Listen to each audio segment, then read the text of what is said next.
What's your perspective on how we're dealing with malware today? Yeah, I think, Aviv, the way you outlined it in terms of whether you call it tool sets or EDM tool sets, et cetera, largely doing things the way they've done for some time.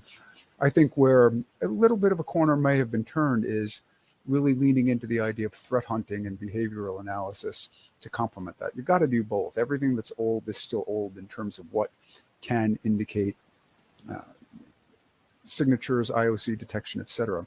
But really operating from that perspective of assume that bad is happening to you, know what bad looks like, but more importantly, knowing how to go and find it, not only with tools, but with humans who are skilled to do that. I think that's helped get past some optimism bias where people look for reasons coming out of tool sets to tell them why they're probably okay. How do you find malware traditionally? How do you know it's actually there? We do see a lot of tools that try to detect a malicious behavior, something that is abnormal. This is some of the tools that we're doing, and some of it is kind of almost post-mortem. I think that when we see something already in the network, say, oh, it's already here, as Tom mentioned.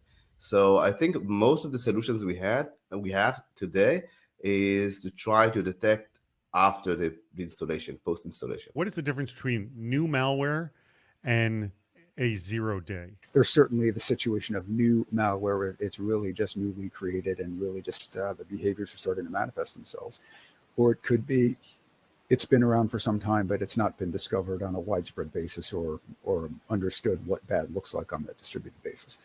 On one hand, classifying something as a 0-day and getting your TTPs and getting your IOCs, well, that certainly helps. It also starts the clock against then you better be pretty quick to understand what the behaviors look like, have wherewithal to see those behaviors and where the applicability is in your environment. But you have to be doing that all the time, not waiting for something to be classified as a 0-day. I think that 0-day is just a matter of time until we get a grip of what we need to update or detect. And that's the number one problem we've seen when we saw customers saying, look, I have the latest signatures, but I'm still getting hit.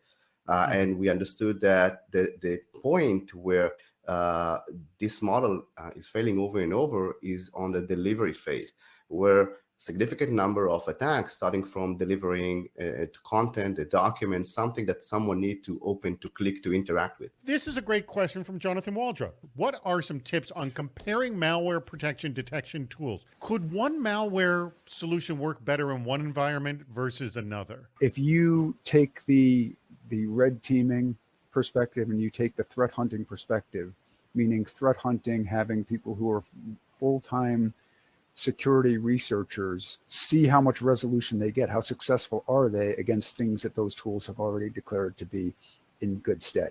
So that smokes out a lot of rhetoric versus reality in terms of functionality. I think that there are a couple of factors to test when testing a malware, anti-malware product. So one is how fast it keeps up with the latest malware, obviously, or the latest threats.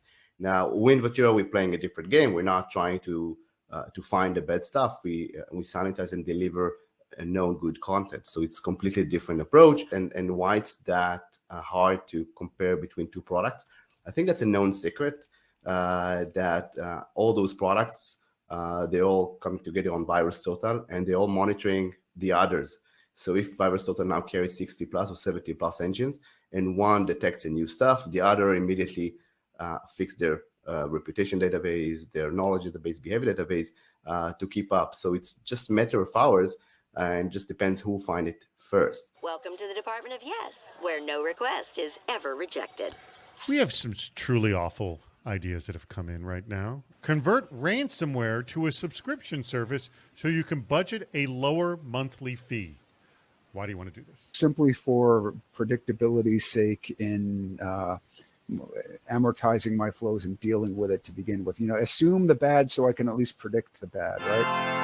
Dial out the ebb and flow. Marketplace hates uncertainty. Even if it's negative, at least it's certainty. All right.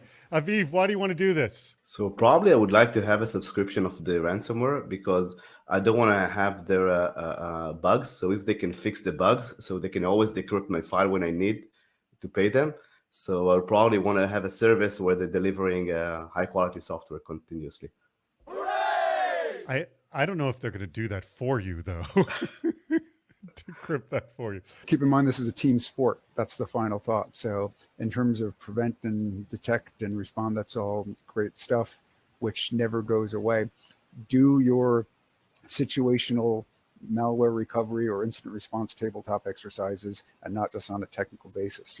The idea of who are you delivering for with your technology, and what do they need to protect and get back sooner rather than others. Smoking out your plan when you think it's going to work and when it's not going to work, critically important, and most people don't do it enough. And that's not just a technical person exercise. That's a who are you delivering for exercise.